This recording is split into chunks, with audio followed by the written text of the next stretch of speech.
सगुण साकार की उपासना करने वालों के लिए इतना महत्वपूर्ण दिवस है कि आज भगवान श्री राम के भव्य और दिव्य, मैं तो यह कहता हूँ कि धरती के ऊपर अलौकिक मंदिर निर्माण के कार्य का शिलान्यास हमारे राष्ट्रभक्त, देश के परम भक्त और इस संपूर्ण विश्व की आँखों के तारे हमारे मोदी जी के माध्यम द्वारा आज उसका भूमि पूजन का जो दिवस है वो शुरू होगा।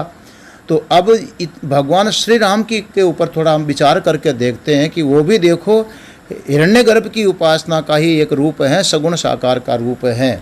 अब क्या विशेषता है भगवान श्री राम की? तो जब भगवान निर्गुण निराकार स्वरूप में होते हैं, अपने संकल्प से सब कुछ व्यवस्था कर सकते हैं, तो उनको सगुण साकार रूप में अवतरित होने की कहाँ आवश्यकता पड़ती है? पड़ती है। कब पड़ती है? जब इस समाज में मर्यादा विशेष स्थापित करनी हो, एक व्यवस्था विशेष प्रदान करनी हो, तो वहाँ पर भगवान को स्वयं को प्रकट होना पड़ता है। ये तो देखिए, हम भारतीयों का तो बहुत ही बड़ा सौभाग्य मानना पड़ेगा। यद्यपि हमारे वेदांतियों के भगवान तो सर्वत्र व्यापक रूप होने के कारण सर्वत्र विद्यमान है, लेकिन जो भक्तों के भगवान हैं, साकार रूप में अवतरित भव्य भगवान हैं, वो भगवान तो महाराज भारतीयों के लिए विशेष होते हैं। हमारी भारत भूमि एक ऐसी भूमि है जिस भूमि पर स्वयं भगवान अवतार धारण करते हैं। आप पूरे विश्व में अपनी दृष्टि फैला करके देखिए। आप पश्चिम देशों में जाएंगे और वहाँ पूछें कि आपके यहाँ कभी भगवान ने अवतार लिया है, गॉड ने अवतार लिया है, खुदा ने अवतार लिया है, तो वहाँ के जो आस्तिक समुदाय हैं उनको नहीं कहते कि सर्वथा नास्तिक हो।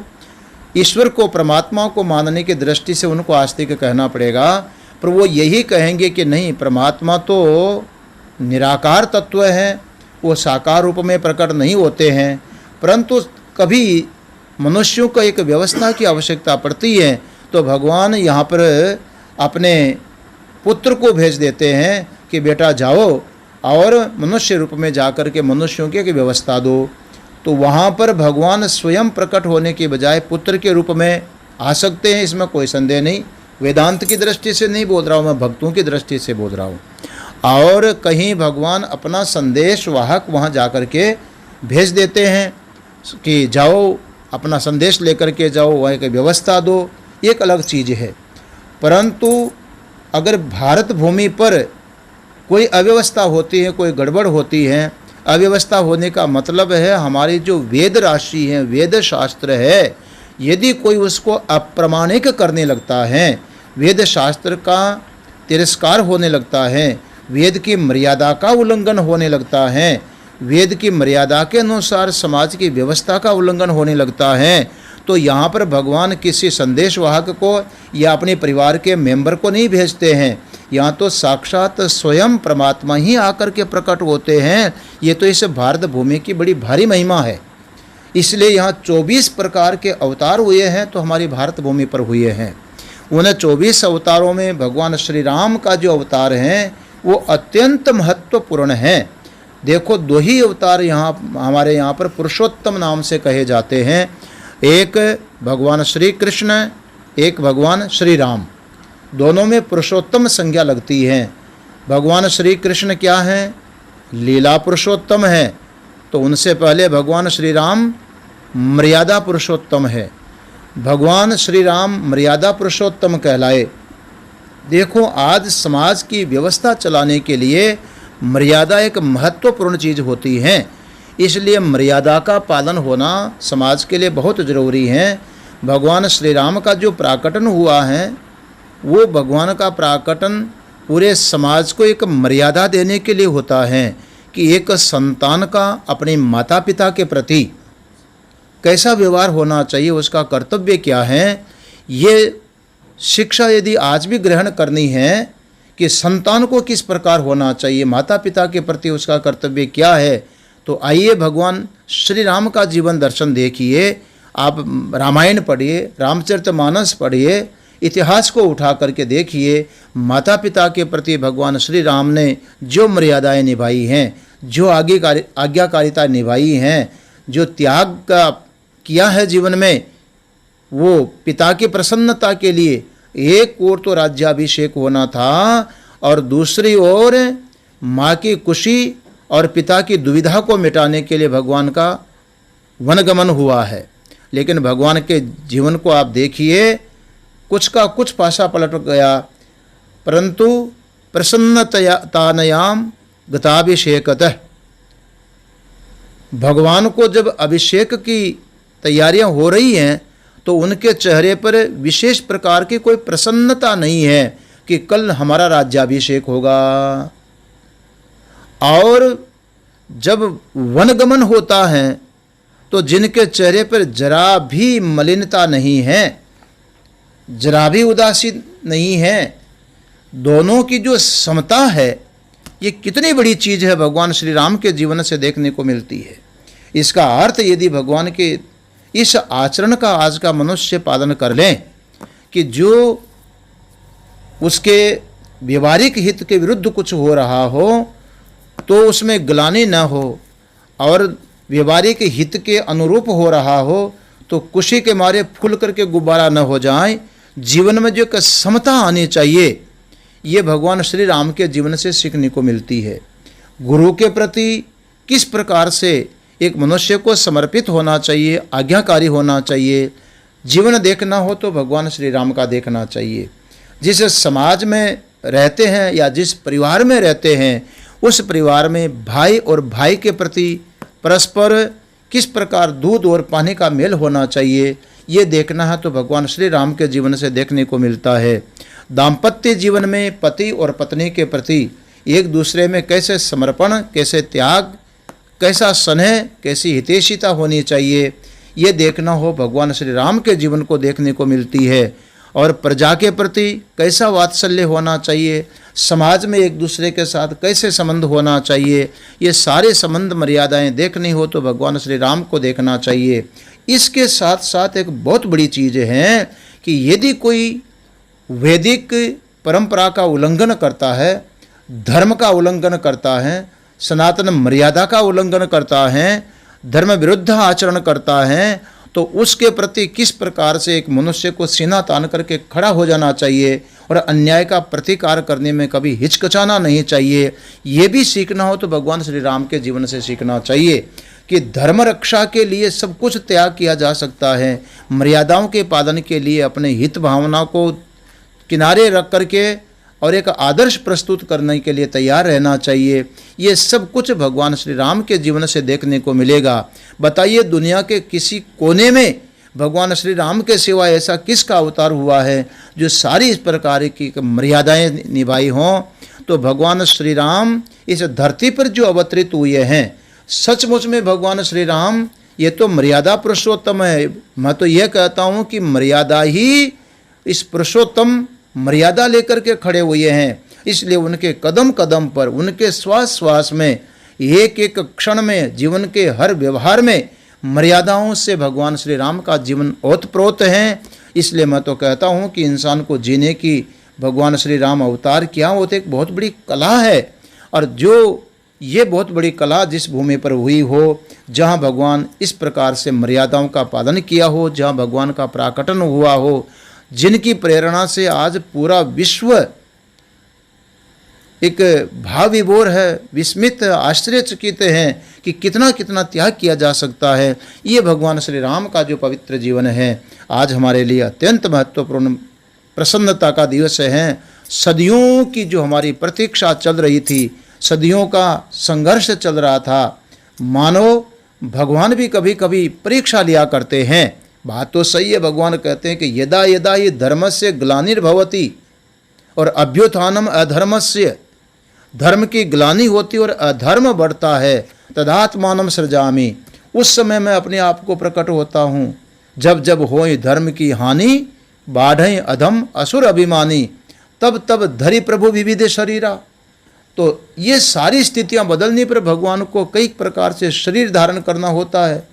तो भगवान भी तो कितनी परीक्षा लेते हैं, महाराज आप पहले ही प्रकट हो जाते, अथवा ऐसी परिस्थितियाँ ही नहीं होने देते। कर तुम अकर तुम अन्यथा कर तुम, समर्थ ईश्वर हो आप, ये सब क्यों किया भगवान ने? तो लोक लीला करने के लिए वो परमात्मा, वो नारायण इस धरती पर जो अवतरित होते हैं, हमारा कितना सौभाग्य है कि इस भारत भूमि पर ये जो भगवान है स्वयं साकार रूप में प्रकट हुए हैं, और साकार रूप में वे जिस भूमि पर प्रकट हुए हैं वो भूमि कितनी पवित्र होगी। उस भूमि में फिर भगवान का जो दिव्य और भव्य विशाल एक अलौकिक मैं तो कहूँगा मंदिर का जो निर्माण होने जा रहा है, और वो भी एक ऐसे राष्ट्र भक्त के द्वारा, ऐसे देश प्रेमी के द्वारा जिन्होंने अपना संपूर्ण जीवन, देखो एक बड़ी चीज़ है, महात्मा लोग सब कुछ त्याग करते हैं तो भगवान के लिए करते हैं, परंतु भगवान को कोई निराकार मान करके त्याग करते हैं, कोई भगवान को काशी में मान करके त्याग करते हैं, कोई भगवान को मथुरा में मान करके त्याग करते हैं, कोई भगवान को केदारनाथ में मान करके त्याग करते हैं, कोई भगवान को द्वारका जी में समझ करके त्याग करते हैं, कोई साकार के रूप में देख करके, कोई निराकार के रूप में देख करके, परंतु जिन्होंने अपना आराध्य स्वरूप संपूर्ण राष्ट्र को बनाया, पूरे देश को बनाया है, भाई जब सब कुछ भगवान से बना, हर भगवान ही बनाने वाले हैं, भगवान का रूप हैं, तो ये समग्र राष्ट्र जो परमात्मा का रूप है उसको ही जिन्होंने अपना उपास्य स्वरूप माना है, ऐसे परम राष्ट्र भक्त के द्वारा आज इस मंदिर का जो भव्य शिलान्यास का आयोजन हो रहा है और होगा आज के इस पवित्र दिवस में, ये हमारे लिए अत्यंत गौरव का विषय है। ऐसे भगवान श्री राम के प्रति सगुण साकार की उपासना में सर्वश्रेष्ठ उपास्य देव जो हैं, अगर मेरी दृष्टि से कहें तो मैं तो यही कहूँगा कि भगवान श्री राम का जीवन सबके लिए सुगम और आसान है, क्योंकि संसार में रहते हुए, गृहस्थ जीवन में जीते हुए भी, अच्छा ये बताओ सन्यासी कितने से है इस धरती के ऊपर, त्यागी पुरुष कितने से हैं, मोदी जी जैसे कितने से हैं, बाकी तो सब गृहस्थी अपने संसार परिवार चलाने वाले हैं। उनका पवित्र जीवन कैसे हो, उसके लिए भगवान श्री राम का जीवन एक बहुत बड़ा आदर्श है। जैसे मनुष्य दर्पण में अपने शक्ल देख करके, अपने शक्ल की जो कोई कमी होती है, कोई खामी होती है, उसको दर्पण में देख करके सुधार लेता है, उसमें परिवर्तन कर लेता है, उसमें वैशिष्ट्य ले आता है, इसी प्रकार से अपने जीवन को संवारने के लिए, अपने जीवन को सजाने के लिए, अपने जीवन को सुंदर बनाने के लिए, लोग शरीर को सुंदर बनाने के लिए दर्पण देखते हैं, लेकिन अपने जीवन को सुंदर बनाने के लिए भगवान श्री राम को दर्पण बनाना चाहिए। भगवान श्री राम के जीवन में यदि देखेंगे तो उनका जीवन सुंदर बन जाएगा। तो जैसे ये आईना अपना शरीर सुंदर बनवाता है, दिखाता है कि ये तुम्हारी खामी, ये कमी है, ऐसे भगवान श्री राम का जो जीवन है ये हमारे जीवन की कमियों को दिखाता है। भगवान राम का जीवन एक आदर्श दर्पण है, उनका भव्य मंदिर निर्माण, और उस भव्य मंदिर निर्माण में जो उनकी लीलाएं हैं, उनकी महिमा है, उनका आदर्श है, जो भी वहाँ पर पहुँचेंगे उनको दिखाई पड़ेगा कि वास्तव में एक संसार में रहते हुए व्यक्ति को किस प्रकार से निर्लिप्त असंग होकर के रहना चाहिए, और धर्म के लिए किस प्रकार सदैव समर्पित होना चाहिए, कर्तव्य परायण होना चाहिए। वो भगवान श्री राम के जीवन से, इस भव्य मंदिर के माध्यम से, यहाँ के इतिहास के माध्यम से प्रेरणा लेंगे। ये बहुत बड़ी एक उपलब्धि केवल देश के लिए नहीं, पूरे विश्व के लिए होगी। और भगवान से प्रार्थना करते हैं कि शीघ्र आते शीघ्र भगवान का वो दिव्य और भव्य मंदिर स्वरूप अब बहुत जल्दी हमारे सामने तैयार होकर के आएगा, हम सब उसका दर्शन लाभ ले सकेंगे। बहुत बड़ी जो एक अड़चन थी सब के सब समाप्त हुई। ये भी हमारे यहाँ पर आता है कि देखो तत्वज्ञान होने में प्रारब्ध को बाधक मानते हैं, यदि प्रतिबंधक प्रारब्ध होती हैं तो तत्वज्ञान होने में विलंब हो जाता है। ठीक इसी प्रकार से कोई ऐसी प्रारब्ध बन गई इस स्थान की, ऐसा कोई प्रतिबंध बन गया था इस स्थान का, जिसको लेकर के सदियों तक हमें प्रतीक्षा करनी पड़ी। हम भाग्यशाली हैं कि वो प्रतीक्षा के पल समाप्त हुए। हमारे पूर्वज इस भव्य दिव्य रूप को दर्शन करने के लिए अपना जीवन खपा गए, अपना बलिदान दे गए, कितनों ने त्याग किया है, लेकिन आज उन्हीं की परंपरा के हम लोग इस भव्य और दिव्य स्वरूप को देख करके कृतार्थ होंगे। इससे जो हमारे पूर्वज हैं उनको भी बड़ी शांति मिलेगी, क्योंकि जिस प्रकार से हमारे यहाँ श्राद्ध परंपरा चलती है, आप लोग देखिए, श्राद्ध परंपरा में दिवंगत आत्माओं को श्रद्धांजलि दी जाती है, उसके लिए तर्पण दिया जाता है, उसके लिए जो पिंडदान आदि दिया जाता है, वो उन दिव्य आत्माओं को प्राप्त होता है उनकी परंपराओं के, उनके संतानों के द्वारा देने पर। तो ठीक इसी प्रकार से जिन्होंने इस भव्य और दिव्य स्वरूप देखने का हमारे पूर्वजों ने स्वप्न देखा था, उसके लिए प्रयासरत हुए थे, फिर भी उस समय ये सफल न हो सके। आज उन्हीं के वंशज उसको सफल होते देख करके जब पूर्वजों का स्मरण करेंगे तो वो भी जहाँ हैं आनंद विभोर होंगे, भाव विभोर होंगे, उनको खुशी होगी, वो गदगद होंगे, उनका जीवन सफल होगा, भगवान का कार्य करके वो भगवानमय होंगे।